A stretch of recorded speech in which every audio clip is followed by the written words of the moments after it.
Bapak. Bismillahirrahmanirrahim. Assalamualaikum warahmatullahi wabarakatuh. Salam sejahtera untuk kita semua.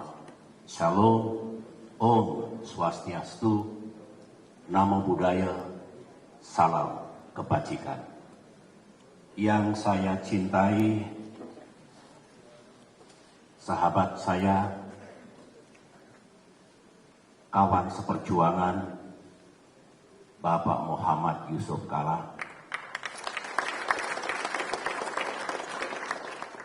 yang saya cintai, para menteri, para wakil menteri, pimpinan TNI, pimpinan Polri, dan para pejabat negara yang dulu pernah bersama-sama mengemban tugas negara. Hadirin sekalian yang saya muliakan, alhamdulillah hari ini kita dapat kembali bertemu. Insya Allah pertemuan kita membawa berkah. Berkah untuk bangsa dan negara yang sama-sama kita cintai. Pak Yusuf Kalla, beberapa bulan yang lalu, Pak Purnomo sebagai inisiator dalam pembuatan buku ini bertemu saya di Cikeas, menyampaikan niat dan tujuan untuk mengabadikan jejak dan langkah kita dulu dalam menjalankan pemerintahan. Beberapa saat kemudian, lebih lengkap lagi, saya ingat waktu itu di samping Pak Yusuf Kalla ada Pak Paskah Suseta, ada Ibu Mutia Hatta, ada Ibu Siti Fadilah Supari, dan beberapa yang lain, staf, juga menjelaskan hal yang sama. Yang saya tanyakan adalah, buku ini akan menulis tentang apa? Kepada siapa buku ini didedikasikan? Atau gampangnya, siapa yang diharapkan membaca buku ini? Dijawab oleh Pak Purnomo dan teman-teman yang mempersiapkan buku ini, yang kurang lebihnya adalah, ya ini Pak, sebagai pertanggungjawaban kita kepada rakyat Indonesia. Dulu, di masa yang tidak mudah, kita semua mengemban tugas siang dan malam, persoalan datang dan pergi, tapi kita gigih, sabar, sambil menghormati konstitusi dan tatanan kehidupan bernegara yang lain, kita lakukan. Tentu yang kita lakukan dulu, ada yang benar-benar berhasil sesuai dengan harapan, ada juga yang belum seperti yang kita harapkan. Saya jawab, kalau itu niat dan tujuannya, saya dukung. Saya setuju. Kita semua manusia sering alpa untuk tidak usah memberikan apresiasi, tapi untuk mengakui, recognizing bahwa dari generasi ke generasi, dari pemerintahan ke pemerintahan, ketika mengemban amanah, mereka semua seperti kita dulu, do our best, ingin berbuat yang terbaik untuk negeri ini, untuk rakyat kita, dengan segala kelebihan dan kekurangan yang kita miliki dulu. Dan sebenarnya sebelum jauh tim ini menulis, saya ingatkan, tulislah tentang kebenaran. Tulislah tentang fakta, data, dan kebenaran itu sendiri. Itu sejarah. Jangan kita mudah atau suka mempermainkan sejarah. karena mempermainkan sejarah sama dengan mempermainkan kebenaran. Mempermainkan kebenaran sama dengan mempermainkan Tuhan. Dan bagi teman-teman, sahabat, saya sangat terharu sore ini. Saya ingin menyampaikan bahwa sudah berdiri museum dan galeri SBY Ani di Pacitan yang peresmiannya dihadiri Pak Yusuf Kalla dan sebagian besar dari yang hadir pada sore hari ini. Itu juga rumah kita, rumah Kabinet Indonesia Bersatu, baik satu maupun dua. Isi dari museum yang ada di sana, kegiatan kita semua, kegiatan saudara-saudara. Karena kita dulu betul-betul menjadi sebuah tim besar yang ibaratnya berat sama dipikul, ringan sama dijinjing. Dan itu ada di sana. Kita abadikan apa adanya. Karena sekali lagi, I love truth. Dan karena data yang kita gunakan dari BPS, dari Bank Dunia, dan sumber-sumber yang kredibel, itulah apa yang kita capai dulu dan apa yang belum sepenuhnya bisa kita capai. Agar anak cucu kita siapapun paling tidak mengetahui ada sejumlah anak bangsa yang mendapatkan amanah. Saya dengan Pak Yusuf Kalla were directly elected by the people. Dan dengan power yang saya miliki, dengan mandat yang saya dapatkan bersama Pak Yusuf Kalla, saya memberikan kepercayaan, kehormatan. I appointed you all untuk bersama-sama mengemban tugas negara. Itu ada semua di sana. Dalam dialog lanjutan saya dengan tim penulis buku, Pak Pasca Suseta antara lain, Pak, pemerintahan kita dulu kan unik, khas. Oke, uniknya di mana, khasnya di mana? Ya, Bapak dengan Pak Yusuf Kalla adalah presiden yang pertama, presiden dan wakil presiden yang pertama kali dipilih secara langsung oleh rakyat Indonesia.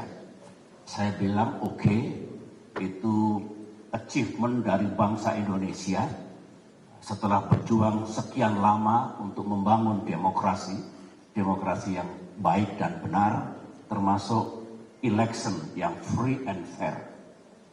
Itu dulu. Tentu kita berterima kasih pada rakyat, berterima kasih pada sejarah, dan tentu bersyukur kepada Tuhan. Tetapi menurut pandangan saya ada yang lebih khas dibandingkan peristiwa di mana kita mendapatkan amanah dan menjalankan pemerintahan dulu. Yang saya maksudkan adalah banyak yang belum tahu, apalagi generasi muda, kaum milenial, bahwa dulu kita memimpin Indonesia dalam keadaan yang juga tidak mudah.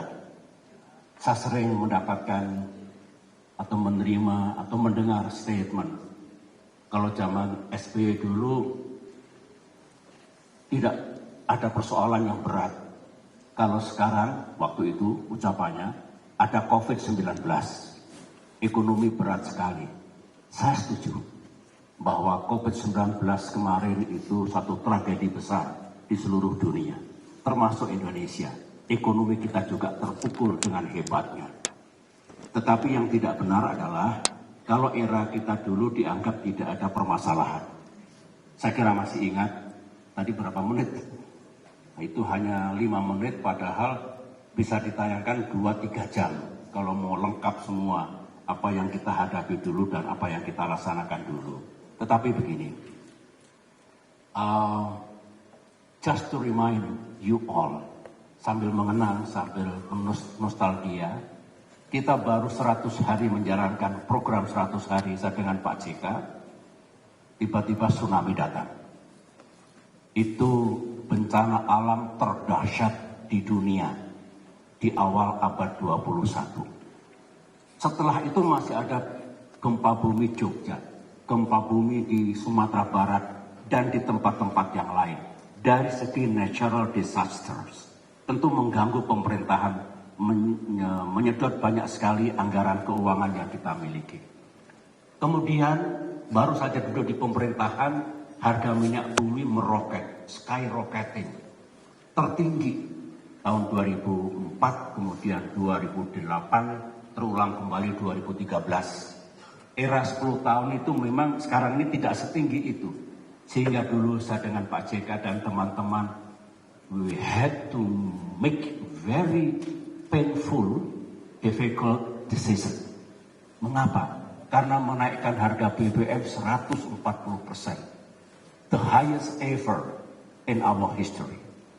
Saya punya elektabilitas drop di bawah 40%, Pak JK juga begitu. 2008 sebelum Pilpres kembali kita naikkan, elektabilitas juga jatuh, tapi we do not care dalam arti nomor 2 kan elektabilitas. Yang penting ekonomi selamat. Malam-malam saya dengan Pak JK berdua, kita tahu risikonya, kita tahu political cost-nya untuk keputusan dan kebijakan seperti itu. Tapi this the only way to save our economy. Dan ternyata setelah tindakan kita dulu, fiskal kita menjadi lebih aman, ekonomi itu 6% average selama 10 tahun, dibandingkan pasca krisis sekitar 4%. Jadi really a good achievement yang itu bisa saya recall kembali kebersamaan kita dengan dukungan banyak pihak. Not only growth, tapi dengan kerja keras kita juga GDP naik 400%. Per kapita income naik 350%. Kemudian unemployment down, poverty down, IMF bisa kita lunasi, dan kemudian rasio utang luar negeri terhadap keseluruhan utang kita juga down, dan banyak sekali achievement. Itu semua tidak datang dari langit. Itu semua karena risk yang kita ambil, policy yang kita pilih, sering tidak populer, unjuk rasa, tidak henti-hentinya di depan istana, tapi semuanya menjadi indah ketika at the end of the day, ketika kita meninggalkan pemerintahan ada achievement. Dan itu sejarah juga. Pak Purnomo yang mengelola energi, Pak JK pasti tahu, Pak Ical, kita masuk, kita punya listrik itu 250.000 megawatt. Only. Belum untuk industri, untuk komersial, untuk rumah tangga. Sangat di bawah demand yang diperlukan. 10 tahun kita naikkan hampir 2 kali lipat. Hampir mencapai 50.000 megawatt. Achievement. Kemudian tentu semuanya sudah menjadi bagian dari sejarah. Semua ada bagian buku ini. Sebagian juga ada di museum. Poin saya, ini harus memberi pesan kepada bangsa kita dan juga insya Allah kepada pemimpin kita yang baru, Bapak Prabowo Subianto. Saya beberapa kali berdiskusi dengan beliau untuk memberikan semangat, memberikan encouragement dengan harapan kalau beliau nanti, saya tahu idenya banyak, idealismenya tinggi, agendanya mau dilakukan juga banyak, to promote kesejahteraan rakyat, meningkatkan pertumbuhan, dan yang lain-lain. Kalau nanti beliau juga menghadapi tantangan seperti yang kita hadapi dulu, menghadapi persoalan, ada pro dan kontra, saya akan menyarankan ini biasa. Begitulah pemerintah, begitulah pemimpin, begitulah demokrasi. Tetapi kalau tetap lurus pada arah yang benar, menghormati konstitusi dan undang-undang, sistem yang berlaku, willing mendengarkan aspirasi rakyat, jangan tabu untuk dikritik, insya Allah Tuhan memberikan jalan seberat apapun persoalan, pasti ada solusinya. Yang ingin saya garis bawahi mengakhiri sambutan singkat saya ini adalah yang tadi ditayangkan di layar belakang saya ini. Ini tidak banyak yang tahu. Tetapi bagi yang tahu, pertama, big decision untuk mengatasi fiskal kita hampir jebol karena tidak kuat kita memberikan subsidi harga minyak yang meroket. Solve, ekonomi menjadi more stable, fiskal kita menjadi more healthy, dan kemudian kita bisa mengerjakan yang lain. Bagi yang miskin, kita punya namanya cash transfer. BLT dulu punya tujuan, punya konteks. Tidak mungkin kita memberikan bansos tanpa konteks. Akan merugikan nanti keseluruhan fiskal kita yang kita perlukan untuk membangun segitu banyak sasaran dan tujuan. Karena rakyat kecil hidupnya susah lantaran harga BBM begitu itu, kita bantu. Sah, bermoral, dan adil. Itu kita lewati dulu. Terulang kembali 2008-2013. Nah yang kedua, bencana tsunami. Kita jalankan manajemen krisis, kita semua. Bukan hanya saya dengan Pak JK. Kita bukan hanya bisa melakukan pembangunan kembali Aceh. Kita siapkan dana pendamping yang belum kuat betul waktu itu. Tuhan Maha Adil, bantuan internasional real. Sekitar 7 billion US dollar. The biggest ever since dalam sejarah bantuan pada negara yang mengalami musibah. Aceh telah kita bisa pulihkan dan Aceh menjadi damai. By the way, saya dengan Pak JK itu pantang untuk berjanji yang muluk-muluk dalam kampanye. Yang kami janjikan dulu berdua adalah insya Allah jika kami terpilih, kami akan lanjutkan penyelesaian Aceh secara damai. Konflik berakhir, NKRI masih tegak, dan Aceh bisa membangun masa depannya secara lebih bagus. That was our promise. Selebihnya tidak kami janjikan. Aceh solve. Peace sekarang ada di Aceh. Bayang-bayang ketakutan, penderitaan masyarakat karena operasi militer selama 30 tahun lebih sirna sudah. So, we have changed the history for Aceh. Kemudian yang ketiga, semua harus tahu bahwa kita dulu kena embargo militer. Ketika ada tsunami di Aceh, saya cek angkatan udara tidak banyak pesawat yang bisa diterbangkan because spare parts kita kurang, because kita kena embargo. Sehingga negara tetangga, terima kasih dari Singapura, Australia, Amerika, dan dari seluruh dunia datang melaksanakan the biggest military operations other than war. Persoalannya, kita kena embargo sejak tahun zaman Pak Harto yang 1991, setelah peristiwa Santa Cruz dulu. Almost 12 years berlangsung. Nah, kemudian alhamdulillah dicabut di era kita. Dicabutnya hampir bersamaan dengan Helsinki Agreement. Agustus tahun 2005, peace deal untuk Aceh, bersyukur kita kepada Allah. Kemudian embargo militer dicabut dan semua negara bisa berhubungan dengan baik, military to military cooperations tumbuh dengan baik pula di negeri sejak itu. Ini nomor 3, tidak kami janjikan dulu, tidak berani saya menjamin akan kita cabut embargo, begitu. Lantas yang lain adalah yang disebut dengan isu pelanggaran HAM berat. Hampir saja Indonesia dipaksa untuk mengulangi pengadilan pelanggaran HAM berat over East Timor issue. PBB minta. Kofi Annan juga begitu. Tapi karena Kofi Annan dekat dengan saya, my former boss di Bosnia, kami bisa meyakinkan Ramos Horta, Sanana, Mari Al-Katiri, saya Pak JK, Hasan Wirayuda, dan semua waktu itu were able to convince East Timor. Itu masa depan kita bersama. Solusi mengakhiri masa lalu kita berdua. Jangan diserahkan pada pihak lain. Akhirnya sejarah mencatat, selesai, we could put those problems behind us, dan hubungan kita dengan Timor Leste baik dan kuat sekarang ini. Ini juga achievement yang barangkali belum banyak diketahui. Yang lain terorisme. Itu dunia setelah penghancuran Twin Building di New York dan yang lain, justru luput dari pengamatan banyak negara. Indonesia banyak sekali aksi-aksi terorisme.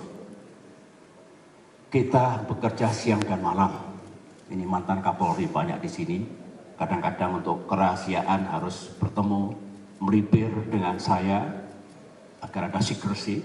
Dan kemudian subhanallah, alhamdulillah, pentolan-pentolan teroris Asia Tenggara, bukan hanya Indonesia, bisa kita lumpuhkan one by one.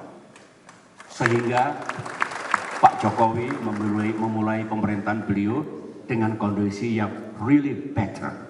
Karena sudah sedikit sekali elemen-elemen terorisme yang berkembang di negeri kita. Ini juga salah satu achievement yang patut kita syukuri. Kemudian yang keenam atau kelima? Enam ya? IMF. Jadi begini, waktu saya menteri, Pak JK juga menteri, sebagian saya kira ada di sini, itu suka sedih karena kita punya program APBN, rencana kerja, harus dipresentasikan kepada CGI, Consultative Group on Indonesia. Jadi seperti kita minta blessing, minta persetujuan mereka, negara-negara donor. Tapi kita nggak bisa apa-apa karena kita masih disandera utang IMF. So, kita ingin membangun ekonomi kita dengan rencana kita, dengan program kita, tapi tidak bebas. Because of that. Oleh karena itu setelah berunding dengan Pak JK, dengan Pak Budiono, waktu itu masih Menko Perekonomian, meskipun hitung-hitungannya yes or no, saya bilang bismillah. Ayo kita lunasi 2 tahun lebih cepat, dan itu menimbulkan sukacita yang luar biasa di kalangan masyarakat Indonesia. Saya masih ingat, saya diacarakan ke Jawa Timur, meninjau pertanian, dialog sama petani. Saya ulangi percakapan itu, seorang ibu-ibu, Pak Presiden, kami senang, rakyat senang, karena IMF sudah kita lunasi, tepuk tangan semua. Saya pikir beliau tidak tahu persis itu masalah IMF, masalah utang ini. Tapi bagi mereka, kita tuh terhina. Indonesia terhina, humiliated kok, dibegitukan oleh IMF. Jadi IMF dianggap musuh bersama. Jadi there is a psychological factor in the mind of the people of Indonesia kalau bicara IMF. Oleh karena itu bisa kita lunasi, alhamdulillah. Dan kita merampungkan tugas kita dulu dengan segala kelebihan dan kekurangan kita. Saya ini kesempatan yang baik karena sudah lama tidak bertemu. Saya mengucapkan terima kasih dan penghargaan kepada semua. Tidak mungkin saya dengan Pak JK bisa bekerja dengan baik without your contributions. Tidak banyak yang tahu, tapi Tuhan tahu. Sejarah tahu. Asalkan sejarah sekali lagi jangan dipermainkan. Pernah dengar, Tuhan saja tidak bisa mengubah sejarah. God cannot alter the past, masa lalu. Cannot change the past. Nah katanya sejarawan bisa. Ini tentu joke. Jangan apa namanya, joke saja. Sindirannya joke lah gitu. Poinnya jangan kita sering memutarbalikkan fakta dan keadaan. Biarlah sejarah seperti itu tuh indah. Yang penting kalau itu titik hitam dalam sejarah, jangan diulangi lagi oleh bangsa kita. Yang baik-baik mari kita ulangi. Kira-kira seperti itu. Jadi please silahkan kalau ada waktu senggang bersama anak cucu datang ke Museum Pacitan. Itu kita. Ada foto yang terpasang di mana-mana, tapi ada slideshow yang bisa dilihat one by one. Kalau teman-teman masih punya foto yang belum masuk di sana, kasihkan kepada Direktur Eksekutif Bung Osi Dermawan. Akan dimasukkan nanti. Jadi siapapun akan bisa melihat apa yang kita lakukan dulu. Saya lihat Kang Rahmat Witolar. Orang mengeluhkan Paris Climate Agreement. Big event. Game changer. Saya juga hadir di sana, tapi dalam kapasitas saya sebagai Presiden of the Global Green Growth Institute. Pak Jokowi yang hadir mewakili Indonesia, itu achievement. Meskipun kita deg-degan, itu net zero world by 2050 tercapai tidak? Kalau hanya begini, business as usual, I am pessimistic. Itu bisa terjadi. There must be a big push. Semua. Kang Rahmat Witoelar menjadi saksi yang tidak banyak diketahui, unnoticed. Sekjen PBB yang baru, Ban Ki-moon, hampir patah hati, hampir pulang karena hampir gagal dulu. Tapi bisa saya pujuk, Pak Ban Ki-moon datanglah ke Denpasar. Saya tunggu. Insya Allah kita bisa ubah keadaannya. Tuhan Maha Besar berubah, dan itulah lahirnya Bali Roadmap. Bali Roadmap satu tonggak dalam negosiasi COP namanya. UN COP kita COP 13 tahun 2007. Leading to Paris Climate Agreement. Itu juga history. Banyak sekali. Saya lihat Bangkaban. Itu bagian selatan Jawa, Yogyakarta, Jawa Timur itu kering kerontang. Kampung saya Pacitan. Sulit air, masyarakatnya miskin, pohon-pohon tidak tumbuh, meranggas gitu. Saya datang ke sana, saya ajak Pak Kaban, beberapa teman, let's do something. Mari mulai dari Wonosari atau Gunung Kidul, Pacitan, Wonogiri kita hijaukan. In 10 years time, silakan datang ke Pacitan. Green. Silakan. I'm telling the truth. Ini bukan hoax, bukan fake, bukan kerjaan buzzer. Buzzer sebetulnya bagus loh. Buzzer itu oleh dunia usaha untuk mendengungkan produknya supaya tahu, awareness. Buzzer bagus, positif. Jadi yang aneh-aneh itu bukan buzzer yang benar, yang merusak segalanya. Jadi please hati-hati dengan fakta dan data, hati-hati berjanji kepada rakyat, kalau tidak bisa ditepati dosanya besar. Lebih bagus kami dulu under promise, tapi over delivery. Saya kira itu, saya orang makin tua, I am 75 years old now. Meskipun masih bisa nyanyi dalam konser, masih bisa. Masih bisa melukis, saya seniman. Kemudian Ibu Mari Pangestu ngasih kerjaan saya, sudah nyaman jadi pelukis, jadi seniman, pembina bola voli, diminta untuk ikut gerakan internasional mengenyahkan malaria dari muka bumi. Akhirnya ya bismillah, anggaplah ibadah saya di hari tua, dan sekarang saya aktif perang melawan malaria, melawan nyamuk, bersama-sama Bill Gates dan tokoh-tokoh yang juga sahabat kita semua. Itulah yang ingin saya sampaikan.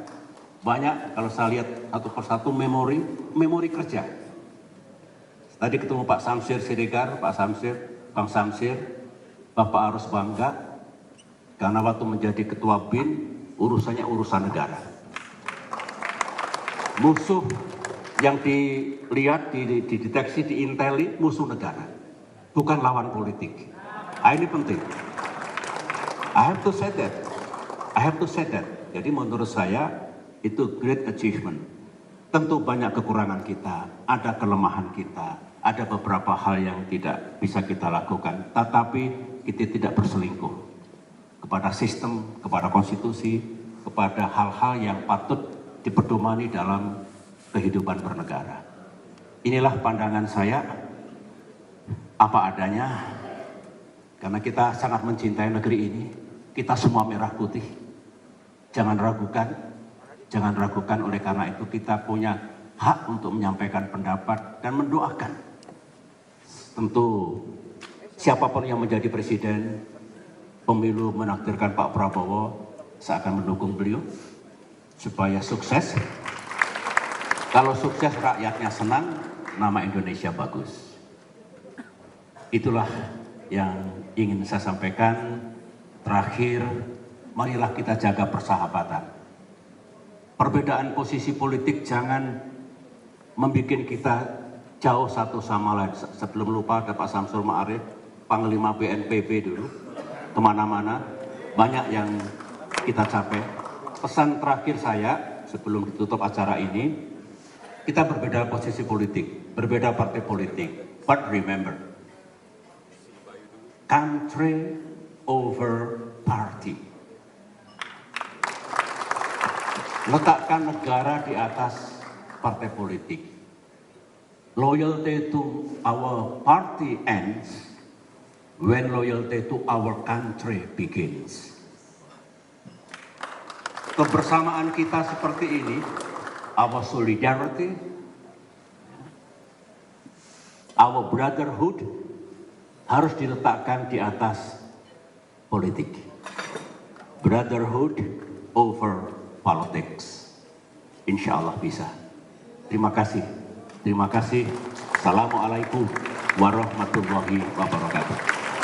Waalaikumsalam warahmatullahi wabarakatuh. Terima kasih banyak atas arahan dan sambutan pesan dari